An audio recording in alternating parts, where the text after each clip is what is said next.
Welcome back to another episode of the Unbroken Athletic Podcast. Here at Unbroken Athletic, we are committed to coaching beyond fitness. And part of that coaching beyond fitness starts with mindset.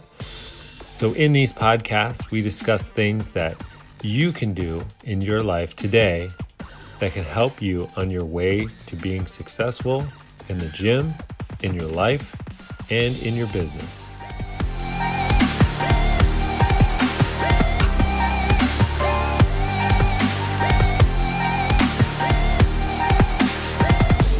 Welcome back to another episode of the Unbroken Athletic Podcast. It is, I think, episode 14. That's right.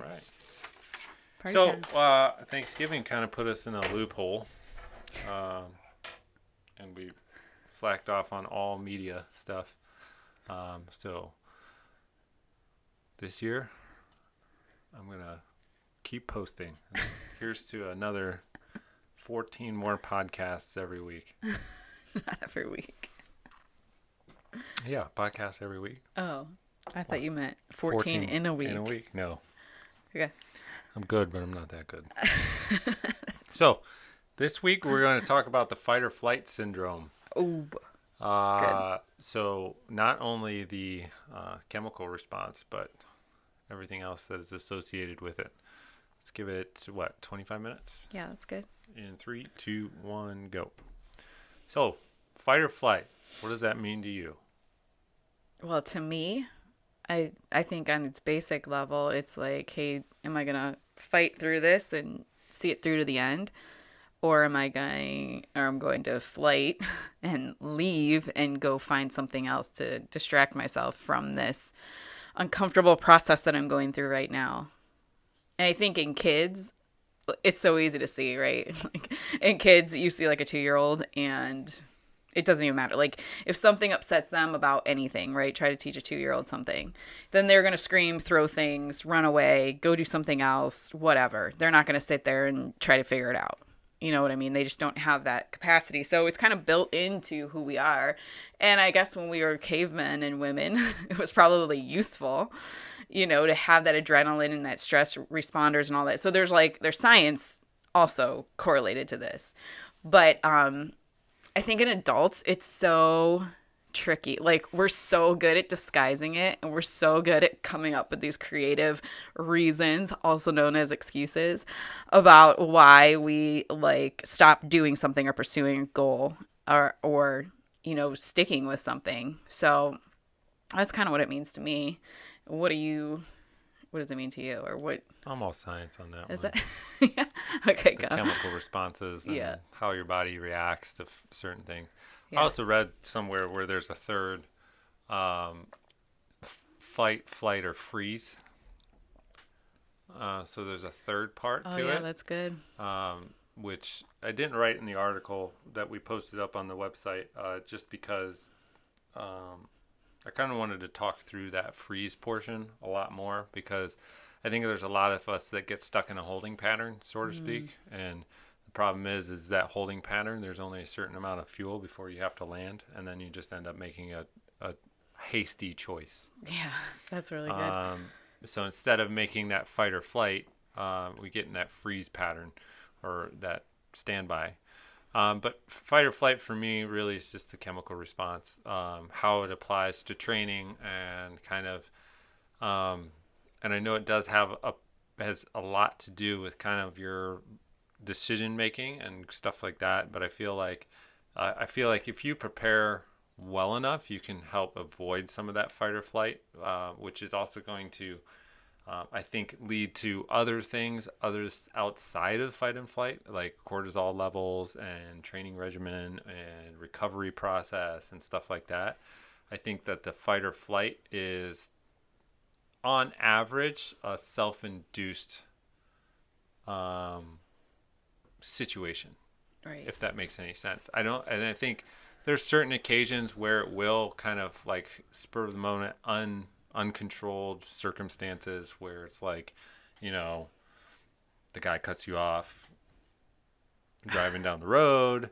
But even then, I believe like a lot of that can be avoided if you've taken the steps necessary ahead of time, like meditation. Maybe you are a subject to road rage. Maybe maybe there's a reason for that. You know, if you're always rushing, you're always going to have that fight or flight response because you're always late, right? Right. You're already in stress mode. You're already in stress mode. And so that whole preparedness and stuff like that, I think that there's a way to prepare for fight or flight, and that response. And I think understanding that, and then once we understand what that response is and how kind of to recognize it, and not kind of go down that hamster wheel, you know, letting the lizard brain take over. Or the monkey mind. I think if we can notice it and then step back from allowing it to take away from us, we can actually start to use the fight or flight kind of like response to help us kind of develop that training program or use it to our advantage, so to speak. Yeah. I don't know, that doesn't really answer your question, like what I think it is. Well, no, that's right. That's what I wanted to know how you were going to... That's how I respond. I didn't read your article because I wanted to wait to see, because I know that I was talking... There you go. It's on camera and it's video recorded. Well, she always makes me read her stuff, and then she just doesn't read mine. Well, I wanted to... She probably falls asleep. I wanted to... Well, we think really differently, which is a good thing because that's how we're such a good team. But I wanted to hear kind of your understanding of it versus mine and kind of what we're talking about. So I'm talking more about like goals and mindset and things like that, which is per usual.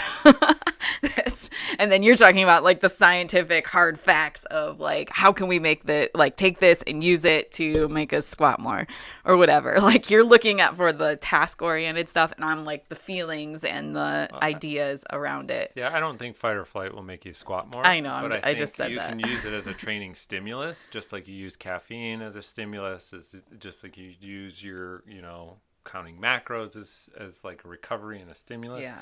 I think this is just one more tool that you can use instead of looking at it as a negative thing, because so many people do. I think that they feel like they get into this situation where it's like, oh, it's fight or flight, you know, you're boxed in a corner, like you have nothing to do. Either you're going to fight it or you're going to, you know, you're going to run away. And that's like people, I think, you know, nobody wants to run away. Well, I mean, I don't know. Well, I think that comes down to mindset. Well, that's what I was saying, though. You don't, like, adults don't say, hey, this problem's too hard for me, so I'm running away from it now. It doesn't sound like that, like it does in kids, right? But so in adults, we're like, oh, well, that sport wasn't for me, so now I found something else. That diet wasn't working for me, so now I'm doing this diet. That gym wasn't doing it for me, so now I'm at this gym. And so instead of like digging into the problem and figuring it out and sticking with the suck long enough to get to the win, that's really what it is. That we come up with all these clever things, like, and sometimes we don't even know we're doing it. And that's the part where I am like fascinated on. And that's the part where I want to do like examining my own thoughts and my own thinking is, where am I making up distractions to avoid the discomfort that I'm feeling right now in this moment? Because we're always going to be in the process of whatever, unless you're in the freeze. And I want to talk about that maybe next, but like you're always in the process. You never arrive unless you choose to, you know, you're either going backwards or forwards is my thinking. Like you're never just like, you know, hey, I'm here. You're either sliding backwards or sliding forwards. And so if you know, or in the holding pattern, which is probably super frustrating, which is, you know, it's probably really frustrating because you're not meant to be standing still. You're meant to grow. And so many people, like, they get into this, like, you have a choice. You get into this is so uncomfortable to change. And this sucks. And it does suck sometimes. It sucks really bad. If you've ever, you know, walked through personal growth or even at the gym, man, like trying to change a movement pattern that maybe is a habit to you. Like, hey, my snatches or whatever, I'm bending my arms early, but I've been doing it for a year and I haven't slowed down to fix the thing. Like, Slow is smooth, smooth is right? fast. Like I haven't Right? slowed down and learned the technique because it sucks to slow down and lift lighter or whatever. Then, it's easier, I think, to create distractions than it is to push through that suck. And as adults, we're so good at it. And I think that, like, for me, that's what I've been working on is I need to figure out what the distraction is sooner so that I can change it, stop focusing on that, and get back to what I'm supposed to be doing. Especially my personality, I'm distracted very easily by shiny things. And as an entrepreneur, I'm always like, ooh, shiny thing, new business, instead of focusing on the 7 that I already have. Like, why don't you focus on the one that you want to grow this year? And then once it's growing, then you can have another one. But Speaking of things that we are growing, we have started brewing or roasting our own coffee. So we do. if you head on over to our website, go to the shop tab, you'll be able to order some Grateful coffee that It is is. like a warm blanket of gratefulness. I forget what the tag was. Anyway, or stop on in and pick you up a little small bag, and we will be releasing large bags. But This week. That's continue. right. Sorry. That's all I wanted to say is that I think for me the key to figuring this whole fight or flight thing out is really because for me it's not like I abandon things. That's not my issue, and I don't think it's most people's issue. There's not a lot of people that are like, you know what, this whole health thing, done. I'm done. I'm going to eat. Some people do, yes, some people do, but I don't think that's most people's issues. I think most people's issue is a little bit more subtle, which so it's harder to, say, hey, you're creating this distraction. Like, stop switching. It's like somebody who isn't happy in their job, right? They're not happy, and so they switch from job to job, or somebody that switches from company to company. But the problem isn't the company or the job or the boss or the coworkers. The problem is that wherever you go, you bring you with you. And until That's good. right, like until you figure out what issues you are walking through and need to solve on yourself, it's never going to get better. So people come into our gym and the same thing, they go gym to gym looking for other solutions, but the problem is that You go with you it's to your not the next gym, it's not the people, it's not the programming. I mean, sometimes it is. It's because you're bringing you. And so that's a hard pill to swallow, and it's really hard to look into I'm not saying like, oh, this is so simple, look at me, I got it figured out. Geez, I've done some crazy things to avoid looking myself in the mirror and saying, hey, Shanna, sister, you gotta figure you out and get yourself in order and sort yourself out, because like it's not the other people around you, it's not your husband, it's not your kids, it's not whatever, it's you, and you need to figure it out and go through the process and stop avoiding it. And so, I mean, I walked through a hard year this year of personal growth and change, and I probably was not that fun to be around sometimes. No when comment. I No comment. but and that's because I got distracted. I'm like, oh, well, if we had this or we had that, but the house isn't the problem, the business isn't the problem, it's me and my thinking is the problem. And so until I stopped being distracted and looking everywhere else for solutions and started looking at where am I in the process and what do I need to do to change myself, then guess what? It didn't get better. I'm still walking through some stuff, so.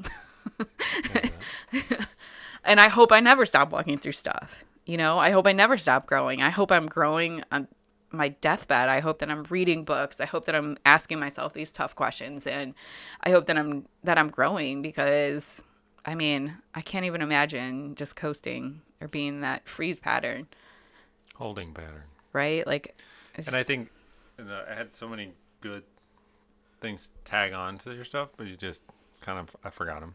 So they must not have been that you good. take notes. I need to take notes.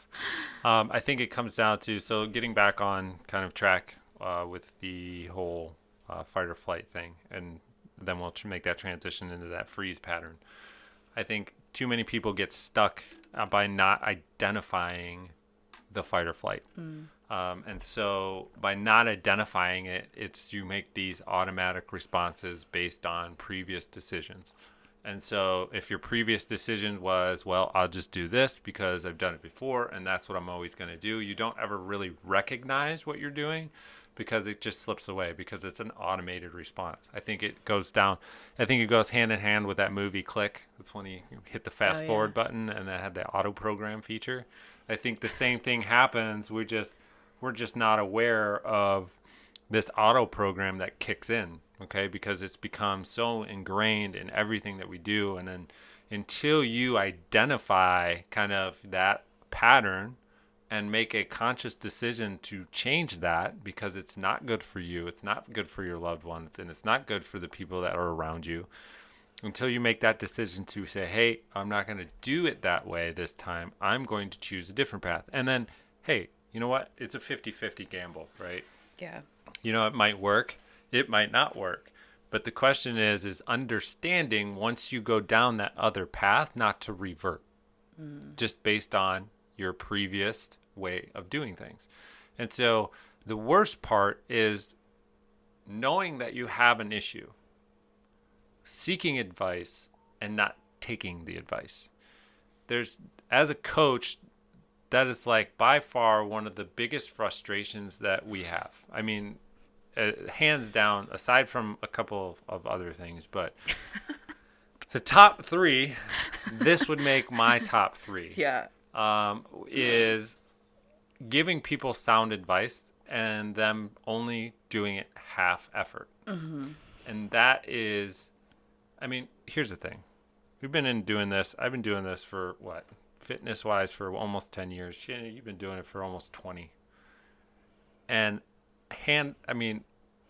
there are so many times that I've given out fitness or coaching or something of that nature where it's a serious need.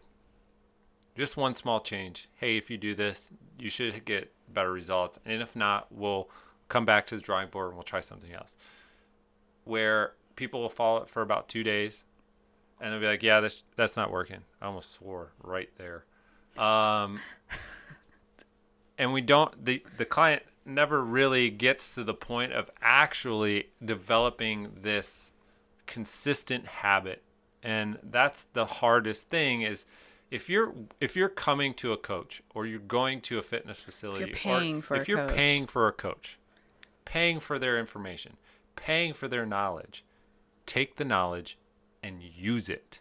Right. Don't take the knowledge and think about using it and then get angry when 4, 5, 6 months down the road you did it for 2 days and it's still not having an effect on your body.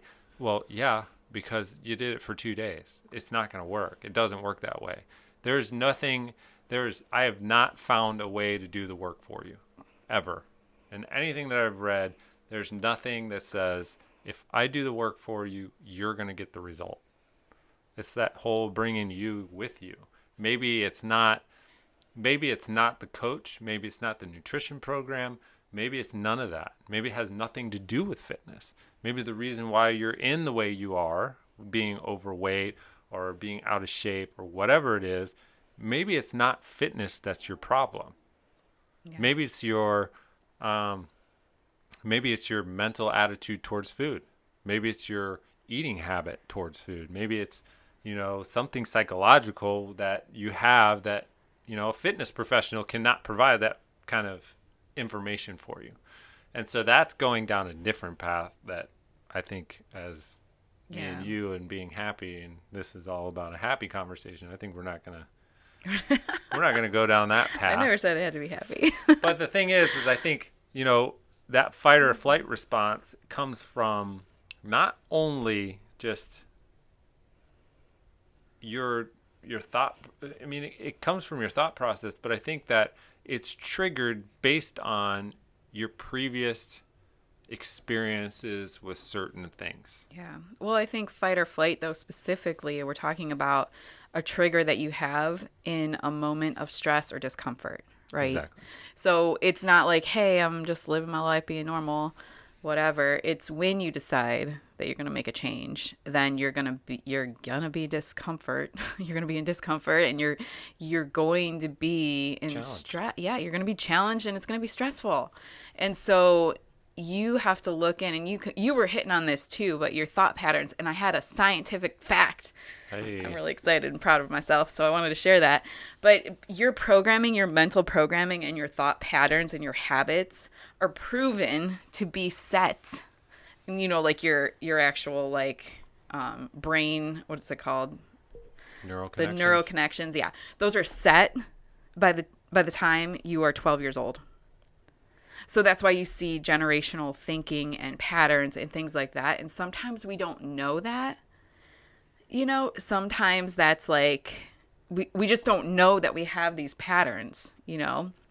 And so that's kind of what you're talking about, like examining where does this thought come from? Like somebody told me, maybe you grew up and your parents told you that, fat was bad.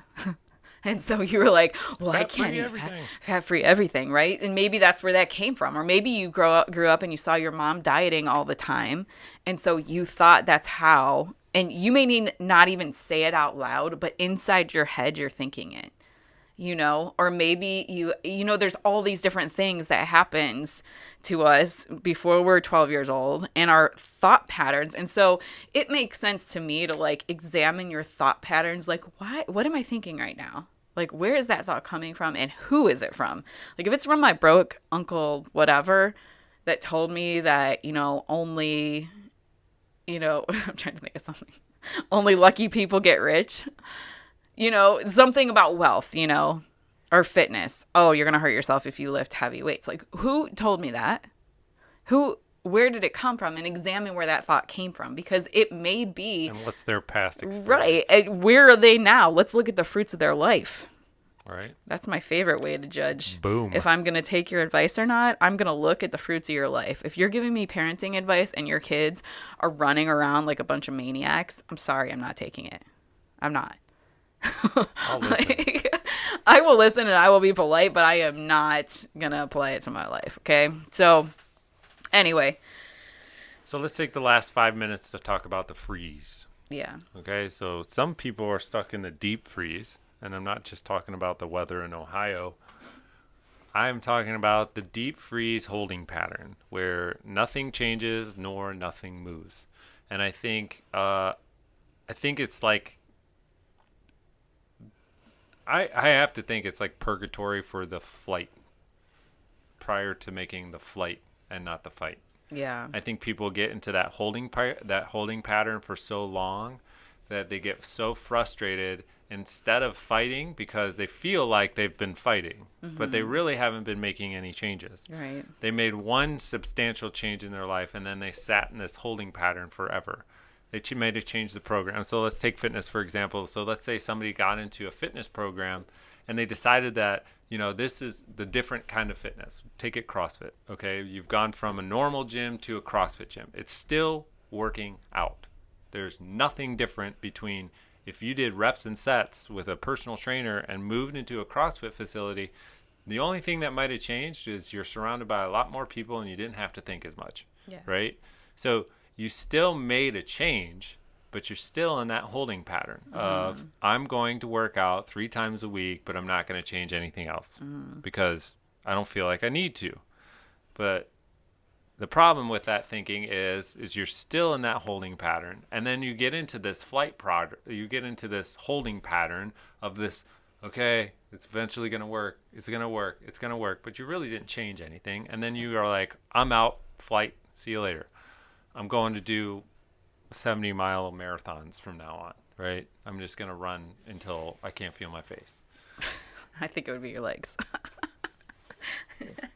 Well, you get the runner's high and you start the oxidative metabolic system. And then after that oxidative kicks in, then it's that runner's high. I think you have to not feel your face. Like if you're running outside in Ohio, like I think you can put a nice pair of warm pants on. It's when you don't feel your face. That's when you're like, I should probably stop. But I digress. Here's the thing. I think that people get into that holding pattern and they end up making the flight 90% of the time. They end up quitting Yeah. just because nothing changed. But they Right. really didn't change anything. Mm-hmm. And so they're constantly on this repeat pattern of I'm just in this pattern of doing the same things and expecting a different result. And that's Yeah. what was that the definition of Insanity. insanity. So you're expecting a different result because of the different stimulus, but at the same time, you're not going to it's not going to happen Yeah. because you're just doing the same thing. You might see some gains or some losses in the first couple months, especially changing programs because your body it's a shock to the system. And you may have picked up a couple nutrition tips that you were like, "Oh, this time I'm really going to stick to cutting out whatever, high fat foods, whatever it is." And then all of a sudden you start slipping back into that pattern again and saying, "Well, I'm working out a lot more than I ever was. I deserve this." Right. Or I didn't eat lunch or breakfast. I can have pizza and beer for dinner, right? Just to gain extra calories, whatever. I'm switching to that diet. And so I think that's my version of the freeze pattern is I think people are so inundated to this idea that, making a program change is a change, but it's really not. You're still doing fitness. It's still a distraction. Regardless of what it is. It's still a freeze pattern. And until you say, okay, I've done this program for so long and I've done these movements, I need to make a solid change within the same program and see that through. Right. And it all comes down. A lot of this fitness and working out really is 80% nutrition. Yeah. Oh gosh. And I left you with 10 seconds. Yeah, thanks. Well, I was going to say in the holding process, I see a lot of people repeating the same patterns like you were talking about. You can take an extra But I 2 think it minutes. comes down to, too, is you're never going to break through higher than your mental capacity. So whatever you think about yourself, this is an example of people that maybe overeat. I see this a lot. I do a lot of coaching on nutrition, and I see people do really well for, 3 weeks. And then as soon as they start seeing results, they totally freak out. And then they sabotage their own results because in their mind they are not a healthy person or a skinny person or whatever the false lie they're believing about themselves.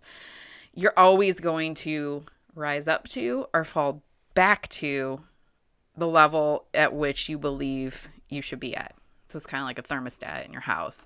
You set it to 72, it's always going to be there. If it gets hotter, then the air is going to kick on, or if it's colder, then the heat's going to kick on. It's like the same thing, but you get to set the thermostat. So just decide, hey, I'm a healthy person. Sometimes it's just a simple mindset. I mean, it's not very simple to change what you feel or think about yourself, but sometimes that's what it is. And I've never seen anyone break past what they truly think about themselves. So I think, to me, that's the first step is to decide and then know that it's a process and then work on yourself harder than you work on anything else. Yeah, and we said that a million times is it's going to take fight. Mm-hmm. Oh, yeah.